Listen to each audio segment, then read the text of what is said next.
ദേശീയ രാഷ്ട്രീയം നാളെ ഉറ്റുനോക്കുന്നത് പശ്ചിമ ബംഗാളിലേക്കാണ്. എക്സിറ്റ് പോളുകൾ ശരിയായാൽ ബംഗാളിലെ BJP സ്വപ്നങ്ങൾ പൂവണിയും. പ്രവചനങ്ങൾ കാറ്റിൽ പറത്തുന്ന വിജയമുണ്ടാകുമെന്ന് തൃണമൂൽ കോൺഗ്രസും അവകാശപ്പെടുന്നു.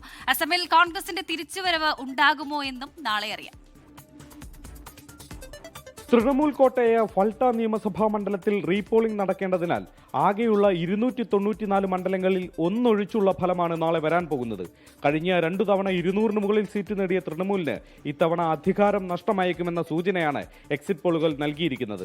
അതിനാൽ വങ്കനാട്ടിൽ BJP ആദ്യമായി അധികാരം പിടിക്കുമോ എന്നതറിയാൻ രാജ്യമൊന്നാകെ ബംഗാൾ ഫലം ഉറ്റുനോക്കുകയാണ്.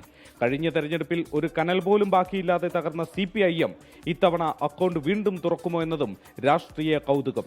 ഹിന്ദു വോട്ടുകളുടെ ഏകീകരണത്തിന് BJP പരമാവധി ശ്രമിച്ചു. ഭരണവിരുദ്ധ വികാരവും മുതലാക്കാൻ നോക്കി. എന്നാൽ സ്ത്രീ വോട്ടർമാരും ന്യൂനപക്ഷ വിഭാഗങ്ങളും ഒപ്പം നിൽക്കുമെന്ന് മമതയും കണക്കുകൂട്ടുന്നു.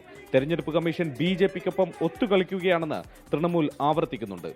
അസമിൽ ഇത്തവണയും BJP തന്നെ അധികാരം പിടിക്കുമെന്നാണ് എല്ലാ സർവേ ഫലങ്ങളും ഇന്നേ വരെ പറഞ്ഞത്. ഹിമന്ത ബിശ്വ ശർമ്മയും പാർട്ടി സംഘടനാ സംവിധാനവും അസമിൽ അത്രമേൽ കരുത്താർജിച്ചു കഴിഞ്ഞു. ഗൗരവ് ഗൊഗോയുടെ നേതൃത്വത്തിൽ പുതിയൊരാവേശം കോൺഗ്രസ് ക്യാമ്പിൽ പ്രകടമാണ്. പക്ഷേ മാന്ത്രിക സംഖ്യ കടക്കുക അത്ര എളുപ്പമല്ല.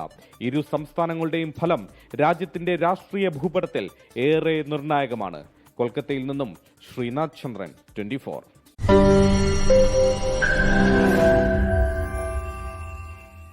ലോകത്തെവിടെയായാലും ഏത് സമയത്തും 24 വാർത്തകളും ഓഗ്മെന്റഡ് റിയാലിറ്റി പാക്കേജുകളും എക്സ്പ്ലെയിനറുകളും വിശദമായി കാണാൻ ഞങ്ങളുടെ YouTube ചാനൽ നിങ്ങൾക്ക് സബ്സ്ക്രൈബ് ചെയ്യാം.